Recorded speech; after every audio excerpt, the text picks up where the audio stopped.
semuanya, Assalamualaikum warahmatullahi wabarakatuh. Apa kabar teman-teman hari ini? Di video kali ini alhamdulillah aku bisa share kegiatan aku lagi produksi kue lebaran. Ini adalah produksi di hari ke-12. Aku mau bikin nastar ori atau nastar original gitu ya teman-teman.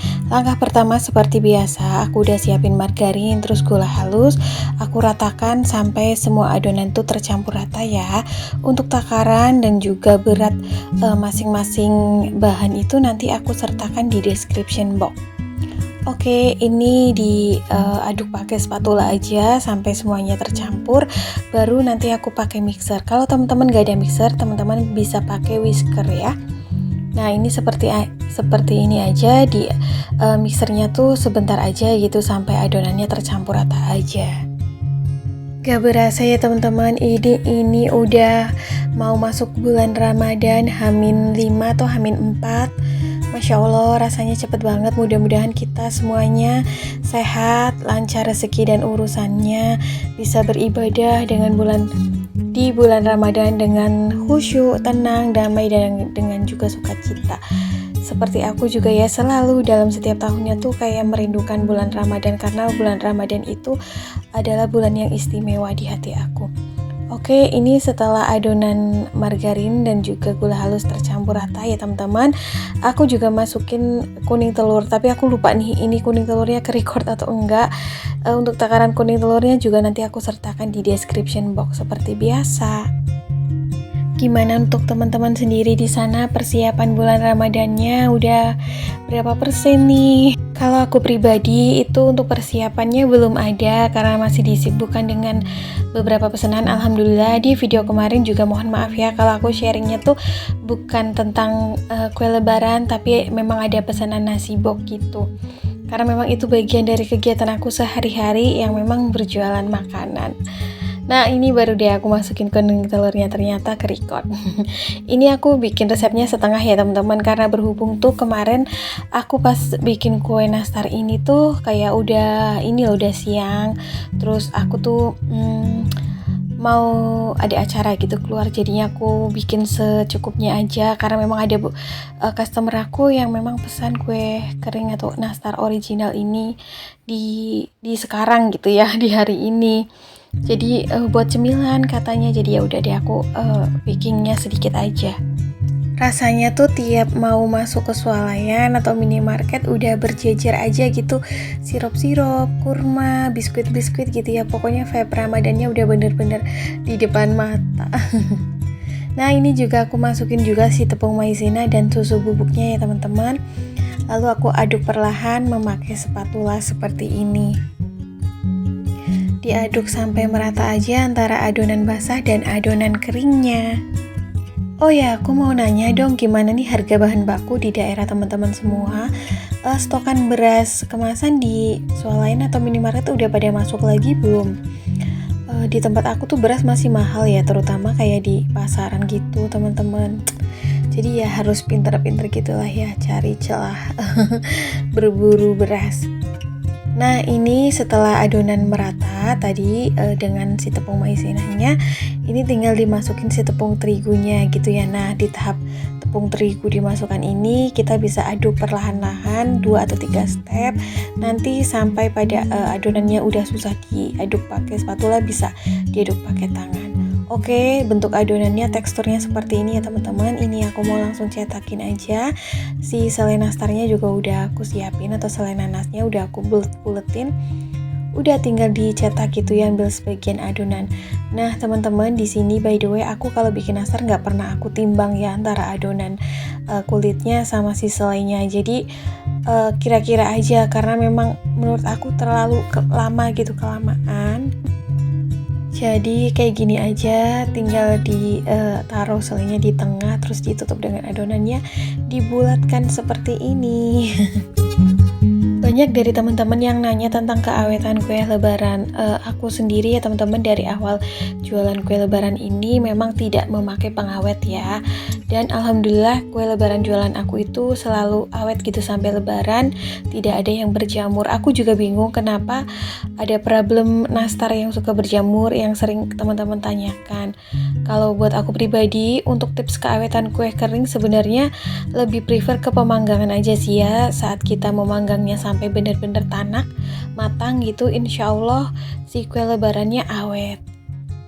Karena kan kue kering lebaran, terutama nastar gitu ya, itu memakai banyak kuning telur, terus juga ada selai di dalamnya. Kalau dipanggangnya tidak sampai tanak, biasanya tingkat kelembabannya itu tinggi dan itu yang menyebabkan nastar cepat berjamur.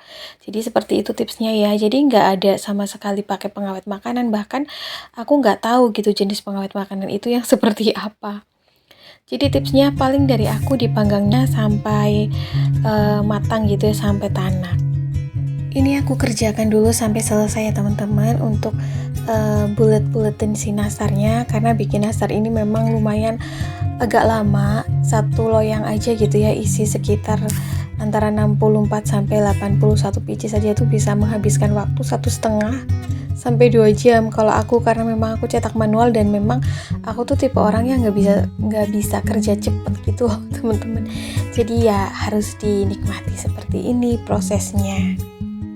Semua jenis kue kering aku ini memang kadang aku bikin lebih awal, karena memang ada beberapa customer aku yang memang minta dikirimnya ada yang di awal Ramadan dan di pertengahan Ramadan.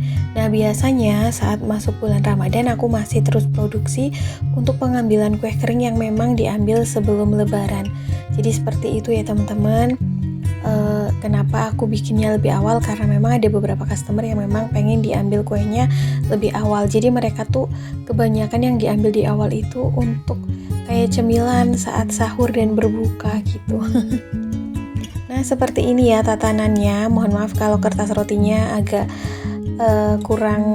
terlihat kurang bersih. Itu tuh udah paginya udah bikin nastar gitu ya. Jadi ini tuh untuk pemanggangan yang kedua, jadinya kayak ada sisa-sisa kayak kuning telur yang menetes. Nah ini hasilnya setelah nastar dibuletin semuanya seperti ini, cantik kan?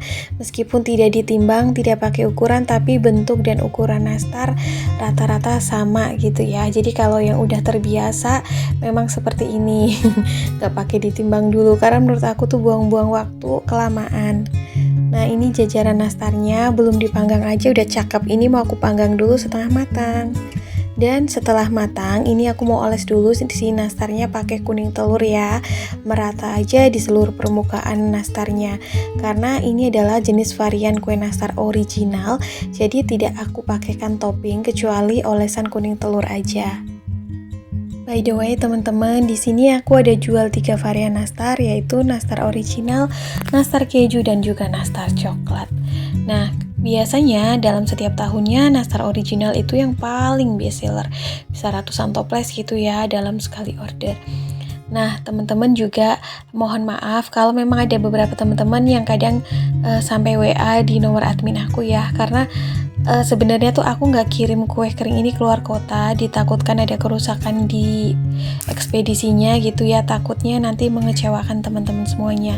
Jadi yang udah pada WA, terima kasih banyak, yang pengen order gitu ya, padahal kita di luar kota. Oke, ini aku kerjain dulu ya teman-teman. Aku olesin seluruh permukaan nastarnya dengan kuning telur, lalu nanti aku panggang si nastarnya sampai matang. Begitu ya. Cara mengolesinnya pun seperti ini, gampang sekali. Yang penting merata aja ke seluruh permukaan kue nastarnya gitu. Berhubung ini tuh kue nastarnya udah setengah matang ya, jadi kadang kalau dioles tuh agak jalan-jalan gitu. Karena udah licin gitu ya. Sebenarnya nggak usah pakai kertas alas roti juga nggak apa-apa, tapi berhubung ini tuh kemarin kayak dibuat bikin kue apa gitu, jadi pakai alas roti loyangnya, jadi sayang aja biar si loyangnya nggak cepet kotor. Untuk olesan kuning telurnya, di sini aku menggunakan kuning telur murni ya, tidak aku campur dengan apapun, karena dari dulu memang resep andalan aku seperti ini. Ya tujuannya biar nggak mengubah rasa, terus juga ini kuning telur kan kalau dicampur dengan bahan-bahan macam-macam biasanya membuat si kuenya itu menjadi kurang awet gitu loh. Contohnya kalau misal kuning telur dicampur dengan susu ya, karena susu itu menjadikan kue itu menjadi kurang awet lah, kalau menurut aku sih begitu ya. Nah ini setelah semuanya dioles dengan kuning telur, hasilnya seperti ini, glowing ya teman-teman, cantik. Nanti aku akan panggang sampai matang si nastarnya. Oke, dan ini dia setelah matang, hasilnya tetap cantik, glowing, tidak retak, tetap menempel olesannya dan cantik banget ya. Oke, sampai di sini dulu ya teman-teman video aku hari ini. Semoga bermanfaat. See you next video. Assalamualaikum.